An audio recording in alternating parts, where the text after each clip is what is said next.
pa na-explain, Kimbo. Ngayon, di ba? Huwag ka talagang magpa-interview. Huwag ka talagang magsalita. Magkakamali ka. Ang wais ng ginawa ni Zaldico, mga lods. Napaka-wais ng ginawa ni Zaldico. Kasi nagbitiw agad siya eh. Baka siguro alam na talaga ni Zaldico na ito ang mangyayari. Patay ka ngayon, Kimbo! Paliwanag nyo yan! Ha? Magsisinungaling pa kayo? Ngayon, wala na kayo maisagot.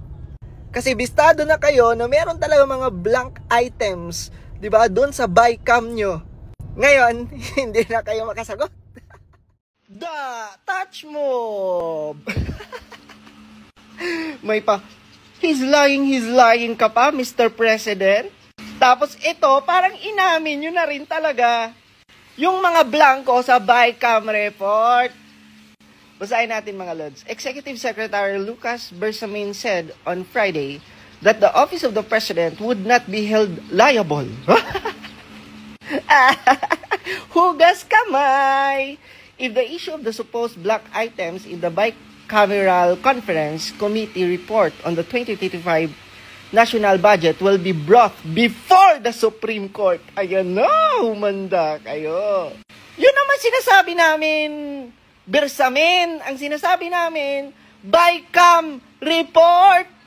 Si Mr. President lang naman, ang ini-insist niya yung GAA, hindi GAA, BICAM report.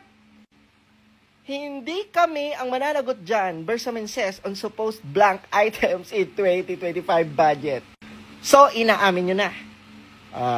Diba? Actually, madali lang naman sana ito eh.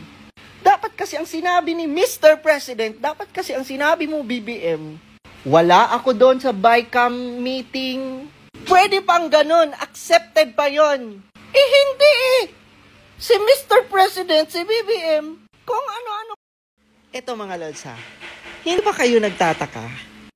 Nung nagsalita si former President Rodrigo Duterte, ang pinipinpoint lang naman nun ni Tatay Digong is ang mga kongresista, yung mga miyembro ng BICAM, yung mga kongresista at senador, lalo na yung mga pumirma doon sa BICAM. Pero ang nakapagtataka, bakit si PBBM, bakit ikaw, Mr. President, ang nagdidepensa at nagsasalita? Pansin niyo mga lords, hindi naman kasi dapat siya ang magsalita. Pero, grabe, si Mr. President pa ang nagtatanggol sa mga miyembro ng BICAM. Diba something fishy? May pakana, may plano. Dapat ang magpaliwanag yung mga miyembro ng BICAM na naandun at lalo na yung mga pumirma. Pero seems like si Mr. President ang parang defensive. Sa bagay, nasa kanya ang huling pagpirma at pag-approve inaprubahan niya. Ayaw niya sigurong mapahiya. Ngayon, yung batas ng General Appropriations Act na produkto ng anumang committee o conference committee report o committee report ang kino-question. At kumpleto yung batas na yon, walang blanco, walang kulang, at yung amount ay nagsusuwang. Unawain po ninyo. Ang budget ay may humigit kumulang 200,000 linya na may mga nakasulat na pamagat, titulo ng proyekto at amount. Hindi yung ganon kasimple na gawin o ginagawa. Kaya ang isa, kung mapapansin din niya, pinakita nilang unang kopya na may pirma ako. Kasi nakikita kong kopya na wala na akong pirma, kaya hindi ko alam kung saan galing yun. Ay nakasaad doon na otorisado ang Committee on Appropriation and Finance na mag-correct, magpuno, maglagay, dahil posible na may nakaligtaan doon. So, ano ba naman yan, Cheese? Pinapakomplika mo ang bagay-bagay.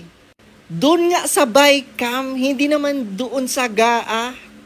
Kasi 'di ba, Sa BICAM, i-check kung dadagdagan ba or steady lang ang budget ng isang departamento or babawasan.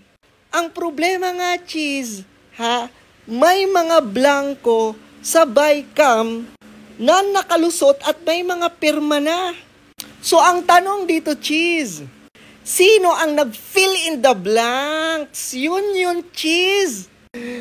Tignan mo to sila mga lods, gagawin pa talaga nilang tanga at uto-uto ang mga Pilipino. Diyos ko naman, Cheese Escudero, kala ko ba matalino ka?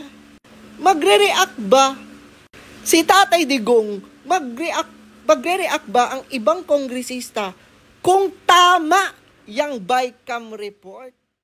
Sabi niya, ganyan ang presidente namin, gumagawa ng paraan. Tuwang-tuwa ka pa. Diyos ko, grabe itong mga tao na ganito mag-comment. Yung parang wala pa rin silang nakikitang mali. Yung parang halata mo na nagkakanda, ratul-ratul na ang presidente sa kanilang pinagagawang hocus-pocus sa budget. Sasabihin pa nitong inayupak na to, yan ang presidente namin, gumagawa ng paraan. Tangina yan, anong paraan? Gumagawa ng paraan magnakaw?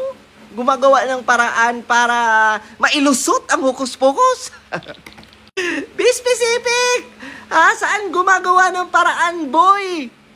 Tangina, boy. Dapat sabihan mo ang presidente mo, gumawa ng paraan para mapababa ang mga presyo ng mga pangunahing bilihin. Boy! Doon siya magpakitang gilas, boy. Hindi yung umahanap siya ng paraan para ilusot ang kanilang katarantaduhan. Tama na, no? Tama na. Sa mga loyalista, tama na, no? Kumbaga, ang dami nyo nang nauuto. Ang dami nyo nang nauto nung eleksyon. Tapos uutuin nyo na naman kami ngayon.